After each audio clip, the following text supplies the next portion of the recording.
Alright, what's up guys? Rick's here with another quick Technique Tuesday video. Today I'm going to be breaking down the infamous 2-5-1 chord progression. Now again, this is a quick look at the 2-5-1, so if you have more questions about this, let me know down in the comments below, and if you want to see this explained in further detail, also let me know down in the comments. So in jazz, these 2-5 or 2-5-1 progressions are very common. To the common and untrained listener, you would hear jazz as a bunch of random notes kind of put together, especially if you're used to just mainstream pop music. There's a lot more color and a lot more experimentation happening within jazz chord progressions. But if you were to look at some standards on paper, one of which is Autumn Leaves that I think is a great example of this, you would see major and minor 2-5-1 progressions happening. And there are a couple of other chords to tie those together, but this is a way that we can very musically change keys very simply. So a great example of a modern song that uses a 2-5-1 for the entire song is Sunday Morning by Maroon 5.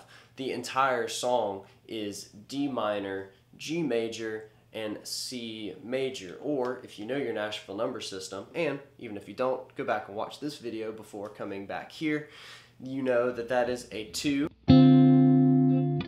a 5, the G, and a 1, the C. Now in jazz, we typically would extend these chords to at least the 7th scale degree, so it would be a D minor 7, a G dominant 7, and a C major 7.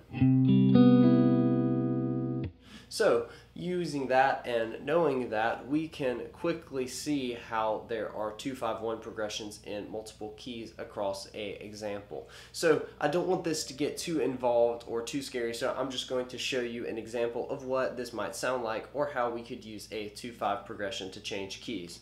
So if I'm using this example in C, and again, I'm not so concerned that you learn these chord shapes, although I do think they are good to know. For this example, we are more focused on the concept than the actual chord progression and voicings that I'm using. So in this example, I'm going to be playing a D minor 7 to a G dominant 7 to a C major 7. Now, if you want to see a lesson on 7th chords, let me know in the comments below, and I will be happy to break this down a little bit more.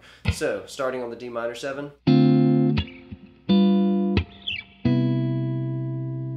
That's my typical 2-5-1. Now I'm going to use that to then modulate to D major and then again to E major. So I'm going to let you hear what that sounds like and how I'm using these 2-5s to change keys, and then I'll break it down a little bit more. So I'm going to be starting again in the key of C, modulating to D major, and then ending on E major. So here's what that sounds like.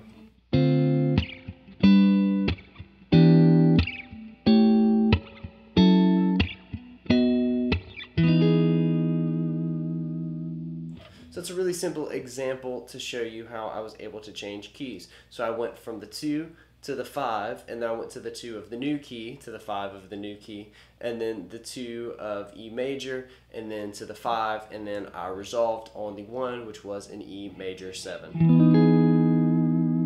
So that's one example of how you would see that used. Now, again, if you want more of a breakdown of this, let me know down in the comments below, but I think your ear will, even from this simple example, pick up on how that works in jazz. And if you look at standards and can read sheet music a little bit, or at least follow a chord chart, you can start to see how this works. Again, if you're not super familiar with the Nashville number system, I made one of these quick videos for you to check out that breaks that down a little bit. And as always, if you want to see this or any other concepts broken down, let me know down in the comments below. Hit that like button and subscribe, and I will see you guys in the next video.